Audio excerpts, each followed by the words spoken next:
Hello everyone, welcome to today's Vision 6 Power Session. Get contacts to set their list preferences after subscribing. My name's Andy, the product trainer here at Vision 6 in Brisbane, and I'll be taking you through this morning's session. So firstly, we'll have a quick look at this actual feature of list preferences and why would you use it? Well, it's a great way to allow your contacts to opt in or out of certain types of emails that you send, and I've got an example to show you in a few moments. The good thing about the actual list preferences function is that it can be managed at any time by you and the contact. And it could also potentially help you retain a contact that may have otherwise unsubscribed completely, because rather than send them straight to the unsubscribe form when they click that option in the bottom or footer of your email, you could take them to the list preferences or update preferences form instead. That would then give them a chance to perhaps change the types of emails that they receive from you. Maybe they don't want the sales alerts, but they do want your newsletter. And that way they can just make those adjustments without leaving your list or unsubscribing completely. Of course, contacts can also change their preference at any time using that form, and they can also be set upon the time of import in the system. So if you're uploading a list of contacts from your webinar or something like that you've been running, you might like to import them with the webinar preference enabled by default at the time of import. So that can save you some time as well and just sort of make that process a little bit easier. So here's an example of what a preferences form might look like. So here you can see we've got 4 preferences that we've set up, and you can, of course, customize these within the platform. And what we're going to do today is set up the system so that 1 or 2 days after someone subscribes to our list and they've joined our list as a new member, a new contact, we'll send them a link to this form where they can then go and adjust their preferences. Now, you could, of course, put the preferences block on the subscribe form to start with, so that when they're first joining your list, they're setting their preferences then and there. But sometimes we find that if you want someone to subscribe to your newsletter or subscribe to your emails, less is more when it comes to that subscribe form. No one's going to answer 20 questions just to receive a newsletter from you. And then what you can do is then send a link out to this preferences form a couple of days later, just to sort of say, thanks for joining our list a few days ago. Please tell us a little bit more about what you're interested in. That way we can tailor our comms to you and we don't send you too many things. So that's what we'll be covering today in the session. Now, just a quick note before we continue, we're going to assume you're already using and have set up list preferences because that's not covered in this particular session, although we have had previous power sessions on that, and you can find those on our YouTube page. We've got a link to those at the end. Of course, if you're not already using it, that's okay. You might find after watching today's session that, this is interesting, I'd like to use list preferences. Then, of course, please go do and watch that other video or look at our how-to guide on how to set up list preferences, and then you could come back here and then set up this part of it as well.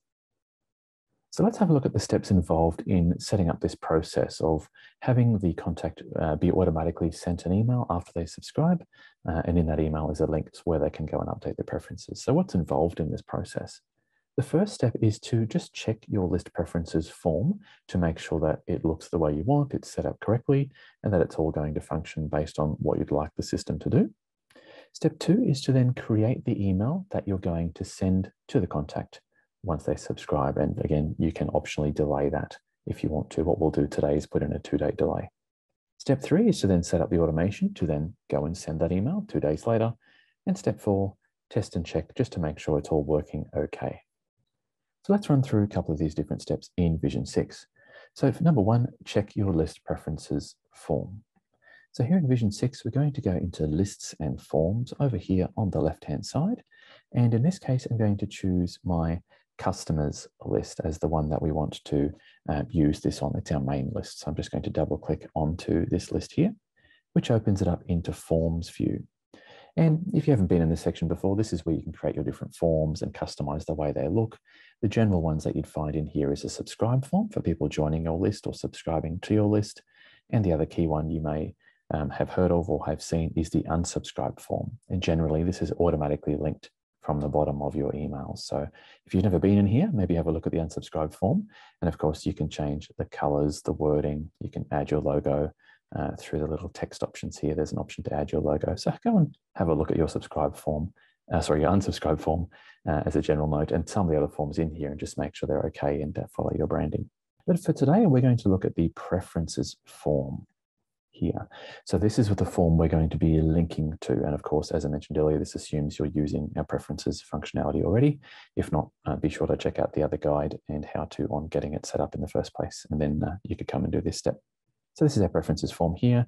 You can, of course, come in, as I mentioned before, and adjust the wording here, add your logo, pop in any other additional wording here as well. And then, of course, on the right-hand side, you can choose which preferences from the many that you may have. You can have as many as you like, as far as I know. You can choose which preferences you'd like to have on this form for the user to be able to choose from. So that's step one done. We've checked our preferences form. It looks good. It's got our branding and our color scheme, so that we're all good to go there. Step two now, we're going to create the email that we want Vision 6 to send out to the user as part of the automation to then send out a link to this form. Now, to save you some time, I have created most of the email already. It saves you spending 20 minutes of your time watching me build it. So I've just got one in here in my folder that I've saved called Welcome New Subscriber Set Preferences. So again, you can call it anything you like. This is just an internal name. But the subject is, of course, what the user would see in their inbox. So I've called it Set Your Email Preferences First Name. That way, it's sort of nice and obvious what it does, and it's tailored to that user as well with their first name, so it's personalized, and they're more likely to click on it and open it too then. Let's have a quick look at this email. We've got a nice little banner at the top here, but of course we can have any imagery there we like, of course, depending on how we design our email. And then in the main text there, I've got some text in the introduction there. Got a moment first name. Why not tell us what you're interested in so we can personalize our email comms to you. And then I've got a nice big call to action button at the bottom there, which is what we want them to click on to set their preferences. And over on the right-hand side, I've just done this as a call to action button there. So it's nice and easy. That way, if I do move this block around, the button moves with it. It's all together there. Let's go and now set the link. So when the user clicks this option here, we want it to go to our preferences form. How do we do that? Well, over here, we can either go into the link or press the chain icon. And this is where we can set where this button goes when the user clicks on it. Normally, you'd be linking to a web page or something like that. But in this case, we want to link to our web form because remember, we've got a preference form sitting over here in our forms section. So we want to make sure we choose forms here. The next question Vision 6 is asking us, okay, great, you want to link to a web form. Or in this case, it will actually be the preferences form here. So we've got different types of forms we can choose from. If you choose web form, which you can do, then you'll have to sort of search through all of your forms to find the right one. But if I actually go to preferences form, the options it's going to give me will just be preferences form. So this actually does make it a little bit easier to find the right form, especially like me, if you've got many forms and many lists that I use for training purposes here. So that can make it easier. So preferences form. Second question, what list are we looking at? Well, in my case, I was playing with my customers list. And then what's the form? Well, it's my preferences form. Well, that's what I've called the form on my customers list. And that's all I need to do. So essentially, this step is just asking you which form, if you've got many, would you like me to link to? So that's what I've done. I've just gone and chosen the form there. And we press insert. Now, one other thing we can do if we want to is put the person's first name on the button. This, again, will get people to engage and click, and it's all about making the email more personal, and that will always get more engagement through. So I've just copied the wildcard that I'm using for the first name there. I'm going to paste it onto our button. I might make the button a bit wider as well, just in case we do have some longer first names like Christopher or something like that. It's a little bit longer. So we can put some extra text on there as well, and I might remove the bold as well. So set your preferences, Andy, is what this button would say because I've got the first name wildcard on the end there as well. Excellent. So we'll just save this email now.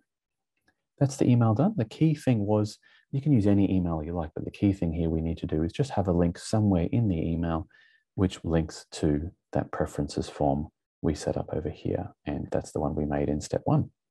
Step 3 now is to create the automation that then goes and sends the email because we've got the form, that's all good to go. We've got the email that tells people where to go to set their preferences, but now we need to do step 3, which is to send the email out to anyone who joins our list. Let's go and do that now. That's over in the automation section. We've got 2 types of automation. Thankfully, this one is available in the standard set of automations here, which is available on all Vision 6 plans. So we'll start over here. And on the right-hand side, we want to make a new automation. I've actually got it already set up here, but rather than have you just have a look through there what I've done, we'll go and create it together. So I'll go over here and make a new automation. I want to build my own. And the first question that it's asking here is, what's the trigger? What event should start this automation in motion? Well, it's going to be the subscribe event, because whenever someone subscribes to our list, joins the list, we're going to send out this email. It could be immediately, but in our case, we're going to send it 2 days later. Cool, so they're subscribing. But to what list? So here I need to choose the list, and you might remember it's my customers list. Great, so when someone subscribes to my customers list, what message should I send them? Now, in this case, it's going to be my choose a preference email. And if we're not sure, we can always press the preview button here, and that will give me a preview of the email. There you go, set your preferences, first name. You might be wondering, why is it pick Tom? Who's Tom? So what it actually does when we do this little preview, it actually previews against your real customers, so you can test that these wildcards are working. And you'll notice here in the introduction, I've put the first name wildcard in there as well. And in the subject, you might remember when I showed you the message name and subject, we had the wildcard in there as well. So it's all working fine, which is great, but we can flick through our existing contact list just to test if it would work. And it all looks good with the wildcards, so that's great. So now we've basically set up steps 1, 2, and 3. What's the event? What list are we monitoring? What should I send them? The last question is, when should I send it? Now, you could send it immediately, but I usually like to wait a day or 2 or even a couple of hours. So here you can set the timing of this automation. I'm going to wait 2 days after the person subscribes. I'll send out this email and say, hey, welcome, first name. What types of emails would you like to receive from us? You might remember you subscribed a few days ago, that type of thing. So we'll just go and save that. That then creates a new step down here in your automation, or it just creates a new automation. You can optionally rename it if you want to. So you could say, send preferences email 2 days after subscribing. That's what a good name might be. That way, yourself and any colleagues, if they come in here, they know exactly what that automation is doing. That's steps 1, 2, and 3. The fourth one is to test and check it. So you might be wondering, how do I actually do this? The first thing would be if you come into your list over here and fill in your subscribe list. So I've gone to my list and forms area. I've gone to my customers list, which is where all this work that I've been doing today is revolving around, and our subscribe form here. You might remember the trigger for the automation was the subscribe event. So I need to subscribe myself to this list to get this to work. How do I do that? The easiest way is simply to come over here, press view form, then fill in your name and email and any other things you've got here on this form. Subscribe, so you would actually be joining this list as a brand new contact. And then 2 days later, you should get the automated email. Now, for testing purposes, it might be a bit annoying to wait 2 days. So you can actually, if you want to, come back into here and just make it immediately, or even just make it, a couple of minutes, save it. That way, for your testing purposes, you don't have to wait 2 days to make sure it's working. You get the email straight away. And then once it's all okay, come back in here and adjust this to your real desired time frame here of 2 days or whatever it might be. Save it. And then for anyone else, they'll get that email 2 days later. Just for testing purposes, you can reduce that right down to save you a bit of time. A couple of questions we normally get here, just at this point here with regards to this little feature. Can I change or add list preferences? Yes, it's sort of covered a little bit more in that other power session I mentioned and our how-to guide on actual more to do with list preferences, not this particular topic. But yes, you can add to your list preferences at any time. You can also edit them and remove them. That's done in the system setting area under list preferences, but I won't go into too much detail as that's sort of outside of the scope of this power session. Another one is, how can I add the update preferences link into my email or footer? Because it might be a good idea that every time you send an email, a newsletter or a sales update, whatever it might be, why not have an update preferences link in that email always at any time? Because people might go, oh, I didn't realize that they do a sales newsletter. I just get the event ones, So if you've got that link in the bottom of the email, they can sort of click that at any time and then go and update their preferences at any time. So how do we do that? Similarly, just like we did today, you would open up your newsletter or whatever sort of email you're sending out to your users. So I'll just find my newsletter here. This just might be my monthly newsletter that I send. In the bottom here in the links, I could say, did you know we also have events emails? Click here to set your preferences. And then what you can do is sort of link that, just like we did before. I didn't spell preferences right, apologies. We come into the link tool, choose web forms, preferences, pretty much exactly what I did before, so that people at any time in your comms can get to that preferences form. So that's something that might be of interest. Similarly, another thing you can do is enable a preferences link in the footer of all of your emails by going into the email itself. Sorry, by going into the options for the email itself, footer details, and switching on this preferences link.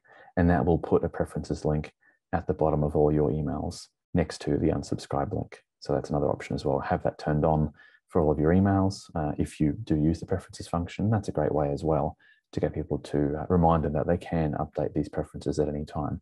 And you might find that you get more people subscribing to your newsletters or more people receiving certain types of comms that you send because they may not have known that you do different types of comms. And by reminding them that they've got that link there at any time, they can go in and adjust those preferences as well.